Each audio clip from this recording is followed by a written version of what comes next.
Hey, Thomas Brown, welcome back to another video where in this one I want to talk about the power of doing 1 minute meditations.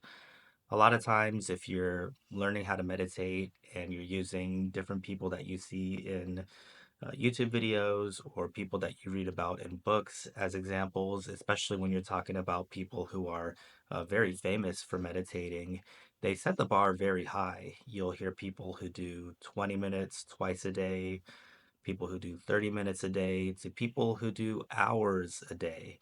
I was recently listening to an interview with Deepak Chopra, and he mentions doing 2 hours every morning and 2 hours every evening, which is fantastic if you have a lifestyle that could accommodate to that.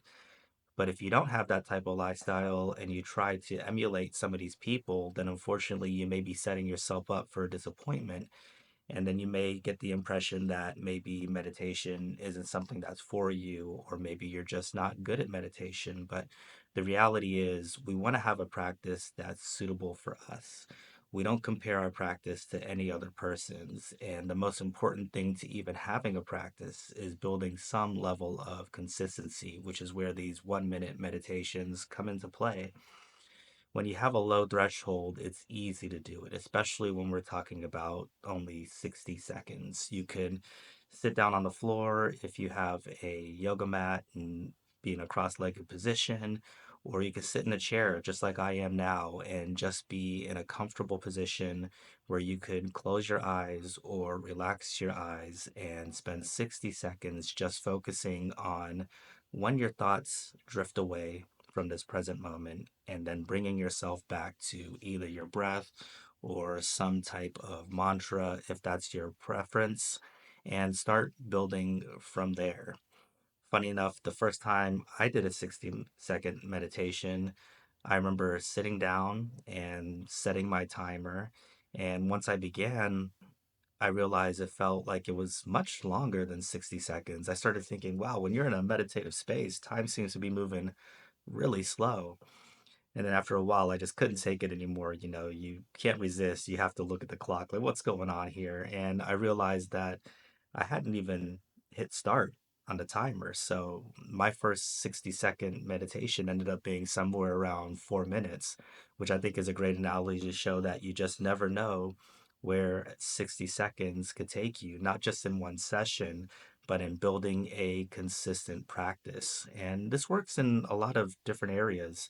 I forget who the bodybuilder was that I was listening to. It may be Terry Crews or John Cena. I don't remember, but there was a great story there where he mentioned that when he was trying to build his fitness practice, he would start the bar at such a low place that it couldn't be avoided. Going to the gym couldn't be avoided. And what that bar was just going to the gym and drinking from the water fountain. That was his goal. His goal wasn't to go in there and have a great workout or set a new PR.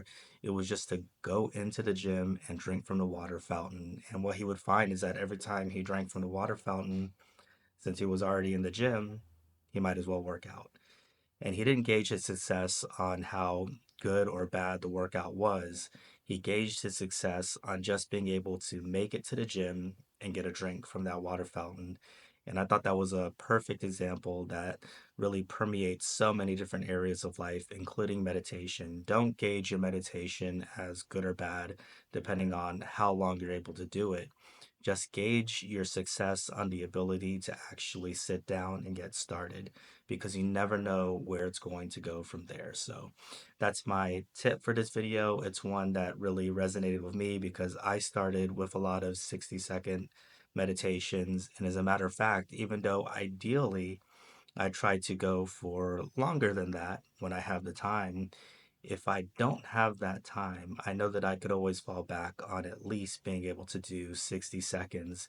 And it doesn't just benefit me in terms of giving me an opportunity to get in a little bit of a calmer headspace in order to approach the rest of my day, but also make sure that I'm having healthy habits and being consistent. Thank you for watching this one. I hope you enjoyed this tip. If you have a comment, I would love to hear from you. Share something below, and I'll talk to you next time.